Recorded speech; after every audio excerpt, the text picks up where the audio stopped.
Hi, I'm Cindy Anne, and I am launching a project called Conversations and Cocktails. And so today I have my favorite cocktail, and my favorite cocktail is a French 76, which is like a French 75 but with vodka instead of gin. It has a little bit of Prosecco, a little bit of lemon juice, some sugar. Definitely my drink. I'm gonna have a little bit now.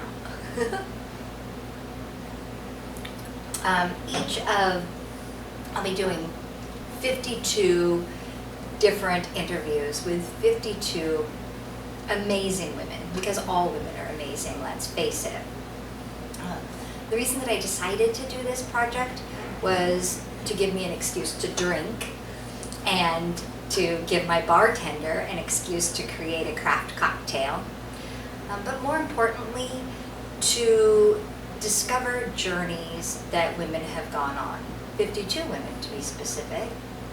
And it has always awe-inspired me how women specifically get from birth to success, and whatever success means to them. I was raised in a family, I was raised Lutheran background, and my family was such that as a female, it was expected of me to only get married and only reproduce. And I was jealous and envious of other people, women and men, who came from cultural backgrounds that was not part of their, what they were ingrained to do, was just to reproduce. I'm saying a lot. So one of the things about this being a project versus this being a actual show is that I have no idea what I'm doing. So this is set up for me to not only get to know 52 different women, but for me to get to know myself in a different capacity. I have spent most of my 52 years being a caretaker or a victim of other people and for other things other than myself. And as I'm entering my 50s, I am realizing that I have things that I want to say, and I have things that I want to do, and I don't know how to do it. I don't know how to be me. I don't even know who I am. I've been so busy being a daughter and a mother and a wife and a partner and a employee that I never took the time to find out who Cindy Anne is. And so the next 52 weeks is discovering who other people, other women are, how they got to where they're at, so that maybe in my 53rd year, I can do what I want to do for me. My hope is that during these 52 weeks, as I'm learning about other women, I will be also learning about myself, and that you too will hear what other women are doing and learn about who you are. Take time to reflect and pause and see yourself in other people's stories. We're going to have jewelers and politicians and heads of museums and coaches and writers and singers, musicians, artists. There are 52 weeks. There's so much possibility to learn about different women and different women's struggles and their glories and how they alchemized their troubles into brilliance, and I am really excited to share this journey with you. I feel like I want you to know a little bit about me, before we take this journey together. I'm the eldest, as I said, in a Lutheran family. My childhood was rough. I'm from a very blue-collar family. I was not encouraged to go into a secondary school of any kind. I was encouraged to be married. I had my first child at 17. I did get married to the man who I had a child with, who was a fireman. I fulfilled the goal of being a wife to a successful blue-collar worker, which is what was expected of me. By the time I was in my late 20s, I'd had 4 children. I was miserable. I was suicidal. I had to deal with the reoccurring, as my children got to be teenagers, so preteens, when my daughters came to a certain age, I started having flashbacks and memories of the times that I was molested by family members, and had to deal with that through years of therapy. I even actually had one hospitalization because the flashbacks were so acute that the only way I could figure out how to end the flashbacks was by ending my life. Thankfully, I wasn't able to end my life, and didn't end my life. I did get a lot of therapy, which was helpful for me to understand things like post-traumatic stress disorder and psychological ways of dealing with pain that I had from a childhood that was no longer actually in my current day. At that point, as I became healthier within myself, I realized that my marriage was not anything that I was happy in, and so I left my marriage of, I don't know, I think it was ultimately altogether 20 years, but at that point, that was probably at about 15 years, and I decided that it would be a good idea. I'm very bisexual, and at that point I decided I only wanted to date women and that I needed a break from men. And so I spent several years in the lesbian community and got to meet lots of amazing women, and lots of friendships formed. And then I went back to my husband and tried to see if maybe from a different perspective, and as I was older, that I could help and create a relationship that was workable between the two of us as I had become more of an adult. But that was not to be, and our differences were still there. And so I started the journey of dating and being myself in dating situations. I ultimately stumbled into an abusive relationship and got pregnant with child number 5, who I'm still raising. I got to experience abuse emotionally and with the threat of physical abuse. So my history, of course, is sexual abuse, emotional abuse, slight physical abuse, and there was a point where I realized anger is an okay emotion. So up until that point, I had been taught to suppress anger. I actually, when I told my adult figure that I was being molested, my adult figure told me that it was my fault and to not tell anybody because it wasn't anybody's business and it would just upset people. And so I've really been groomed and trained to be quiet, to not express myself, and to not acknowledge when people are doing painful things to me. And so being in an abusive relationship there was a point where I was just, something snapped and I was like, no, this is not okay. And I termed a phrase for myself called righteous anger.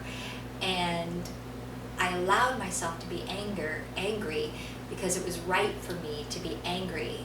I needed the anger to get out of an abusive situation and to begin the journey of being who I am today.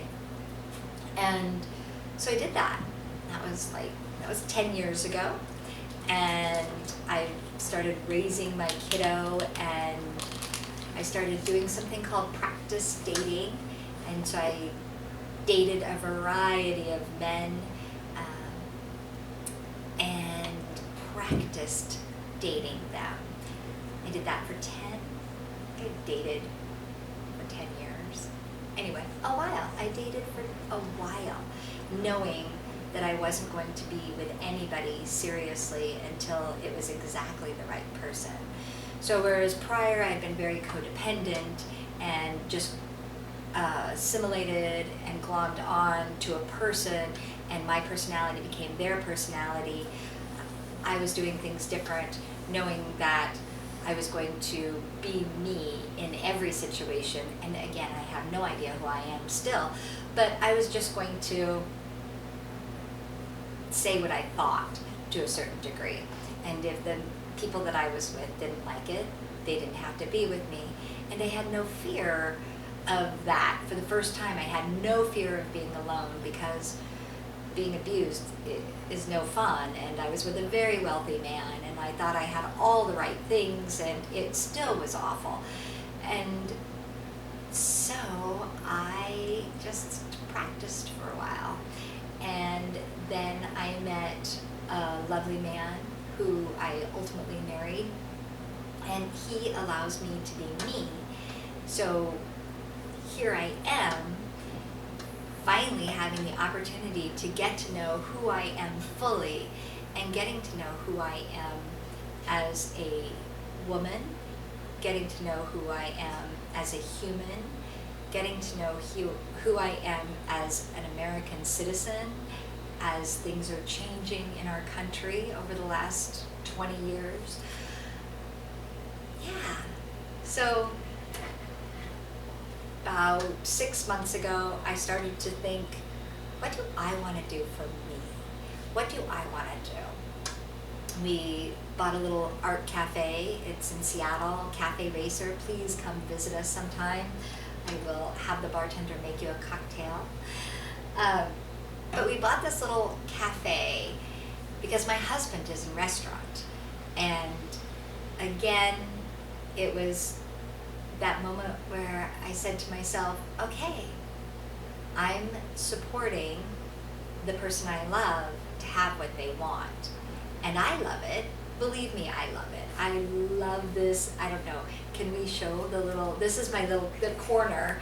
This is the official Bad Art Museum of Art, which is upstairs at Cafe Racer.